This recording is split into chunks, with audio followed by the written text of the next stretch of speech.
Hey guys, what's up? You're growing with Sean. What's going on, guys? All right, on today's episode of Growing with Sean, we're gonna be making some more moss poles. You remember that plant shipment that I got in and I told you I want to put them on those poles? Well, now here we are. Key ingredients that we're gonna need, of course, we want to have some sphagnum moss, some zip ties, some wire cutters, a piece of wood, or you could use a PCP pipe or something to go inside just to kind of sturdy and hold up your moss pole that we're going to be building. And we want to have some water so we can go ahead and let our moss soak in. That was one of the things that we didn't get to last time that I think that we could benefit greatly from it. And we're going to have just our potting mat so it can kind of catch up some of the mess so we don't have to clean up so heavy. All right, so first thing that I'm gonna go ahead and do, I'm gonna go ahead and put some moss inside of this bowl to go ahead and let it soak while we're building our moss poles. I'm gonna go ahead and just put all of this in here because now that I'm thinking about with the Ziploc bag, it's okay to have a little extra. I hope we don't have extra, but if we do, we don't have to toss it. All right, what am I doing? I'm just breaking this up inside of here.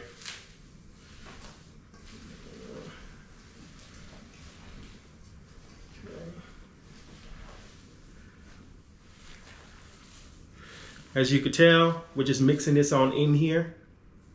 See that? And it's already starting to get a little soft. That's what we want.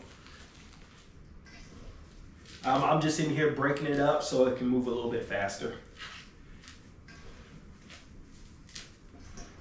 Sometimes when you're doing plant work, it's not so much as the work that you're actually doing, it's the cleanup or the setup that you have to do to get prepared for it. But hey, that's part of the journey. I'm gonna set this on the floor just to clear my table so we have some space. All right, so what we're gonna go ahead and do is spread it out. Remember, this right here is a little tough and it hurts if you, like with little cuts, get to your skin, so you wanna be careful when you're doing it. I'm just gonna do a standard size. What is standard? Standard is gonna be whatever I call it to be standard, if we're being for real. I'm gonna start with a cut and just work my way up.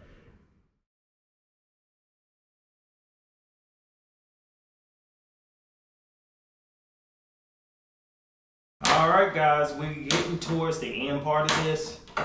And I'm telling you, it's a workout for your arms. Cut and boom. Just like that, we are separated. Thank you. All right.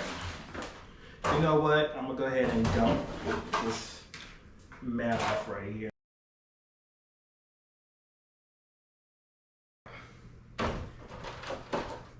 So, just to kind of get a look on what your size is, or what size I did, what I went with.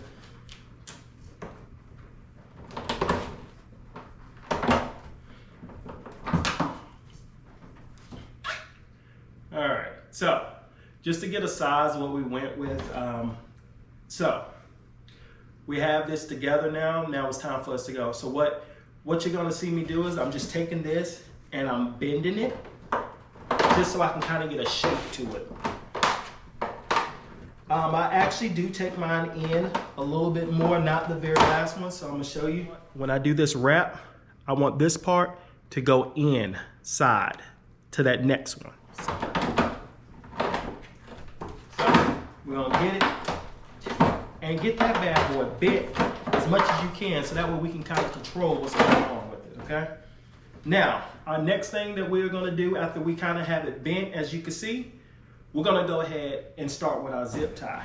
We're just gonna tie the end so that way it stays together, and then I'm gonna go ahead and start filling it up with moss.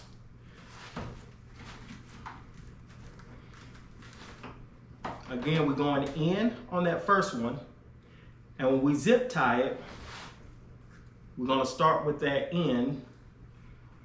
And remember that what we're zip tying right now, this is gonna be the back. This is gonna be the back, the part that we're zip tying, because we don't want it to be seen. Not the zip ties. That was a little bit of confusion the last time when I did it, is that I forgot that, hey, listen, although this did start off as the front when putting it together, it's not gonna be the front after we're done with it. All right, so as you can tell, we got that part together. Now it's time to start adding the moss so I can get it filled. Okay, moss is looking good, soaked in. We are ready to start. Now, some people put gloves on when they're dealing with moss because they say it makes them itchy, makes them break out. Doesn't do anything to me, but that's up to you. Now, what I do is I always kind of drain just the excess water, go ahead and squeeze and get it out because I don't need a lot of water just dripping the flop. Now, remember this about your moss poles. It's way easier to keep these things moist versus letting them dry all the way out, then trying to refill them up with water or moisten them. It's hard because the water has a tendency to kind of just run everywhere instead of going directly in. So remember, it's easier when it's moist. Now, when we're putting this moss in, it's a lot easier going in moist, by the way. When we're putting this, gotta drain it, sorry. When we're putting this in, remember, this part right here will be the back, so that's where we're gonna put our wood at. Or plank, or whatever it is that you're using to hold it up, stabilize it. Now, when you're doing your moss pole, you wanna keep in mind, you don't wanna put extra moss that you don't really need for the plant because it's going to be more water you got to worry about carrying to help before it dries out. So let's only take care of what we needed to take care of. Okay.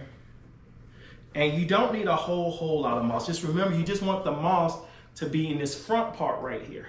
Now, I don't want your poles looking all crazy, looking like they're on a diet now. I'm not saying that, but let's get your poles taken care of.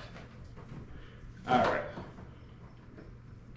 and just to see what this is gonna look like, I'm gonna put this here.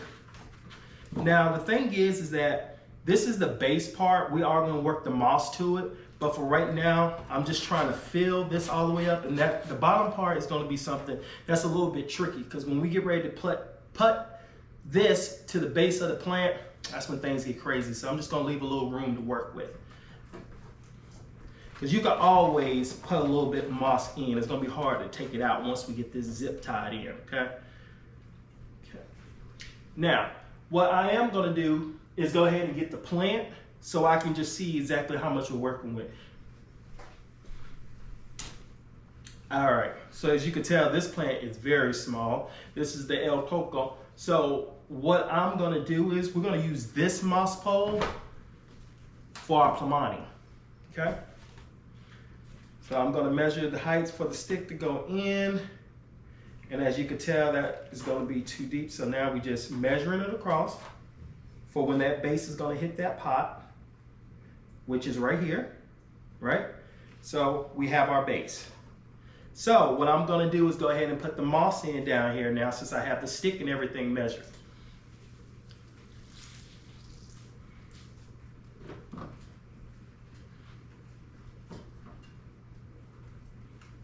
Now, if I was doing a wraparound plant and I wasn't trying just to have this plant going in one direction, then I would put this stick in the middle to let the moss go completely around it. And I will put a lot on it. But since I mainly just need this for the front, I'm not going to waste my moss doing that. It's all about being cost efficient, because these plants, the cost of them can add up in plant care. Okay. So again, sorry, I'm gonna move that. Again, all I'm doing is pushing some of this moss just right here so we have enough covered base part. And here we go. Sorry, it's a little stringy. Just like that. Take a look around. That looks pretty stuffed. Looks good to me. Now we're gonna go ahead and start zip tying. Remember, we're taking it inside one square, and I'm gonna go ahead and put a zip tie in so that way I don't lose where I'm at, and so that way you can hold it together, because the last thing I want to be doing is to keep popping out like what it's doing right now. I asked my wife when I showed her one of these that I had did, and I said, how does it look? She said, it looks homemade. So I don't know what that means. All right. So.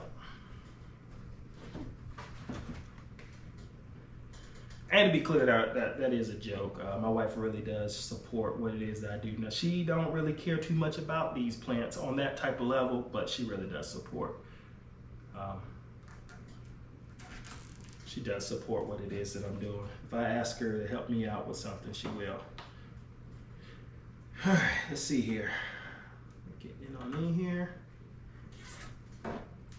I would say, is there an exact number of zip ties to use? I would say use as many as you need to make sure that it stays together. And we're gonna go through and we're gonna cut these hangy loose parts off of the zip tie after we're done tying it all together. This stuff is sharp and it hurts, so just be careful and be mindful of that when you're doing it, okay?